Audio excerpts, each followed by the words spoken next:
Hello friends, you all are welcome again in your channel The Literary Arena. I am Dinanath Kumar and today we shall discuss a very important poem of Sarojini Naidu and the title of the poem is Indian Beavers. Dear friends, सबसे पहले हम लोग सरोजिनी नायडू के बारे में संक्षिप्त में जानेंगे। सरोजिनी नायडू कौन थी? उनका जन्म 13 फरवरी 1879 को हैदराबाद में हुआ था और उनकी मृत्यु 2 मार्च 1949 को लखनऊ में हुआ। She is popularly known as the nightingale of India. उन्हें भारत कोकिला कहा जाता है। महात्मा गांधी ने उन्हें एक टाइटल दिया था, the nightingale of India. She was not only a prominent poetess, वो सिर्फ एक प्रख्यात कवित्री ही नहीं थी। She was a brilliant administrator, a fearless freedom fighter, a renowned political activist and most important thing is that she was the first woman governor of India. वो भारत की प्रथम महिला राज्यपाल थी और किस स्टेट की थी? तो उत्तर प्रदेश की थी। ये क्वेश्चन पूछा भी जाता है जनरल नॉलेज में। और मोस्ट इंपॉर्टेंट बात यह है कि she was the first woman president of Indian National Congress. भारतीय राष्ट्रीय कांग्रेस की प्रथम महिला अध्यक्ष भी वो बनी। उनकी फेमस रचनाएं के बारे में हम लोग थोड़ा देखते हैं। फेमस वर्क्स उनके कौन कौन से हैं? तो उनका मोस्ट इंपॉर्टेंट फेमस वर्क जो है वो है द गोल्डन थ्रेशोल्ड। उसके बाद है द ब्रोकन विंग, ये भी पोएट्री कलेक्शन है। ये भी पोएट्री कलेक्शन है। द बर्ड ऑफ टाइम, ये भी पोएट्री कलेक्शन है। उसके बाद the village song, major poems में से एक पोएम ये है मोस्ट इंपॉर्टेंट जो है the village song. Indian beavers जो आज हम लोग डिस्कस करेंगे। Songs of Radha the quest, मैंने इस पर वीडियो भी बनाया है, आप देख सकते हैं। Songs of Radha the milk made and the lady of the lake, ये 1300 लाइन की एक कविता है। और आपको जानकर हैरानी होगी कि सरोजिनी नायडू जब 12 साल की उम्र के थी उस समय उन्होंने कविता लिखना शुरू किया और 13 साल की उम्र में उन्होंने 1300 लाइन की कविता लिखी। और इस कविता को देख के उनके पिताजी बहुत ही आश्चर्यचकित हुए और पोइट्री के फील्ड में उन्होंने इनको आगे बढ़ाया। अब हम लोग देखते हैं कि जो पोएम आज हम लोग डिस्कस करेंगे इंडियन बीवर्स, तो उस पोएम का स्ट्रक्चर क्या है। फ्रेंड्स ये देखिए यहाँ पे स्ट्रक्चर ऑफ द पोएम। तो ये पोएम जो है it is a short poem of 12 lines, मात्र 12 लाइन की ये कविता है। इसमें 3 क्वार्टरन्स हैं। क्वार्टरन का मतलब होता है ए स्टांजा ऑफ 4 लाइन्स, यानी 4-4 लाइन का कविता है और 3 स्टांजा है, तो 4 × 3 = 12 लाइन्स। मात्र जो है इसमें 12 लाइन्स हैं। ओके। और इसका राइमिंग स्कीम अगर हम लोग देखते हैं तो इसका राइमिंग स्कीम है AABB। तीनों स्टैंडा में यही सेम राइमिंग स्कीम है AABB। अब स्टूडेंट्स हम लोग डिफिकल्ट वर्ड्स जो है पोएम पढ़ने के बाद हम लोग देखेंगे डिफिकल्ट वर्ड्स। सबसे पहले हम लोग पोएम को लाइन बाय लाइन डिस्कस करते हैं। फ्रेंड्स ये जो पोएम है एक सिंबॉलिकल पोएम है और इस पोएम में सिंबल्स के थ्रू सरोजिनी नायडू ने यानी कवित्री ने ह्यूमन लाइफ के 3 स्टेजेस को दिखाया है। एक स्टेज जो होता है जब बच्चा जन्म लेता है, यानी जब इन्फेंट वो रहता है।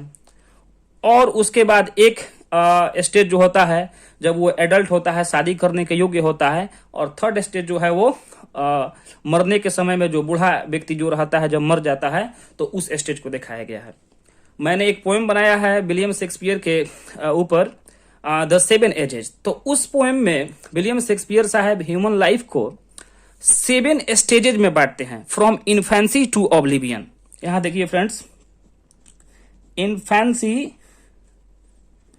To oblivion. Infancy to oblivion का मतलब हुआ कि ह्यूमन लाइफ को 7 स्टेजेज में बांटा गया है। सबसे पहला जो स्टेज होता है वो होता है इन्फेंट। ओके। सेकेंड जो होता है वो होता है स्कूल बॉय। थर्ड जो होता है वो है लवर। फोर्थ जो होता है वो है सोल्जर। फिफ्थ जो है वो है जस्टिस। सिक्स्थ जो है वो है pantaloon, lean and thin person, pantaloon.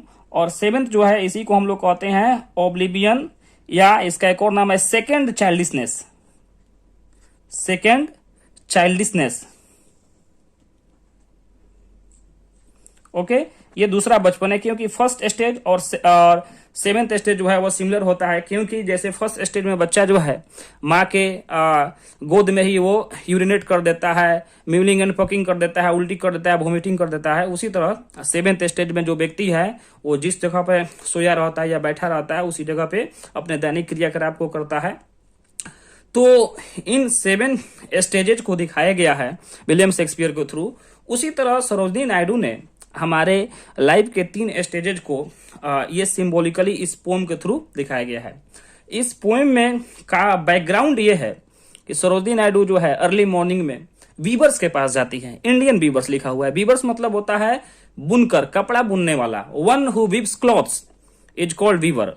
तो वो वीवर्स के पास जाती हैं और वीवर से पूछती हैं कि या आप जो हैं इस समय कैसे कपड़ा बुन रहे हैं, किस कलर का कपड़ा बुन रहे हैं और इसका मतलब क्या है। तो वीवर जो है उनको रिप्लाई देता है। तो यही हम देखते हैं। पहला फर्स्ट स्टैंजा है, weavers weaving at break of day. Break of day मतलब अर्ली मॉर्निंग, जो पहला सूरज का किरण निकलता है उसके तुरंत के बाद। Weavers weaving at break of day, why do you weave a garment so gay, कि तुम जो हो इतने खूबसूरत कपड़ा क्यों बुनते हो। गे मतलब चेयरफुल और delightful. Blue as the wings of a halcyon wild, ये कपड़ा जो है वो ब्लू कलर का है, जैसा कि लग रहा है कि एक हैल्सियन बर्ड के कलर का हो। हैल्सियन बर्ड क्या होता है स्टूडेंट्स, इसे हम लोग इंडिया में किंग फिशर के नाम से जानते हैं। किंग फिशर जो बर्ड होता है उसके विंग्स जो होते हैं वो ब्लू कलर के होते हैं। तो वो जो है वीवर जो है ब्लू कलर का कपड़ा बुन रहा है। तो वो कहता है, वो जवाब देता है, we weave the robes of a new born child, कि ये जो कपड़ा है, ये क्लॉथ जो हम लोग बुन रहे हैं वो एक न्यूली बॉर्न बेबी के लिए है। यहाँ आप पिक्चर में देख सकते हैं कि बच्चे को है ब्लू कलर के ड्रेस में उसे लपेटा गया है। तो पोएटेस यहाँ पे क्वेश्चन करती हैं और वीवर जो है वो जवाब देता है। ओके, नेक्स्ट स्टैंजा में हम लोग देखते हैं सरोजिनी नायडू फिर पूछती हैं, weavers weaving at fall of night, कि रात में तुम बुनते हो। Why do you weave a garment so bright, कि इतना चमकीला कपड़ा, इतना शाइनिंग कपड़ा तुम क्यों बुनते हो। तो वो कहता है, like the plumes of A peacock purple and green, कि एक जो ऐसा लग रहा है कपड़ा कि पीकॉक के पंख की तरह हो। प्लूम्स मतलब फीदर्स, पर्पल एंड ग्रीन, और ये कपड़ा जो है पर्पल कलर का है और ग्रीन कलर का है, तो ऐसा कपड़ा तुम क्यों बुनते हो। तो वीवर जवाब देते हैं वीवर्स वी वीव, हम लोग बुनते हैं the marriage veils of a queen, कि एक रानी के शादी का जोड़ा हम लोग बुनते हैं। वेल्स मतलब होता है घूंघट, तो मैरिज वेल्स को बुनते हैं। तो एक स्टेज को हम लोग देखें यहाँ पे, newly born baby first stage. Second stage हो गया एडल्ट लाइफ, यानी कि शादी के समय का जोड़ा। और थर्ड स्टेज जो है weavers weaving solemn and still, why do you weave in the moonlight chill, ये तो संध्या के समय में पूछती हैं क्वेश्चन, और ये जो है रात में, चांदनी रात में वो पूछती हैं कि इतना तुम शांत हो, है ना, इतने शांत मन से जो है तुम कपड़ा ऐसा क्यों बुन रहे हो। तो what do you weave in the moonlight chill, ये चांदनी रात में, ये ठंडी चांदनी रात में तुम ऐसा कपड़ा क्यों बुनते हो।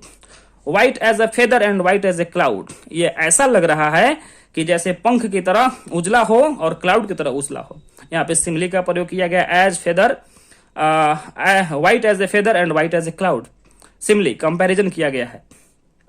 तो वीवर्स जवाब देते हैं, वी वीव और डेड मैन्स फ्यूनरल श्राउड, कि हम लोग जो हैं एक मृत व्यक्ति के लिए, उसके फ्यूनरल के लिए हम लोग कफन बुन रहे हैं। श्राउड मतलब होता है कफन, SHROUD, श्राउड मतलब कफन।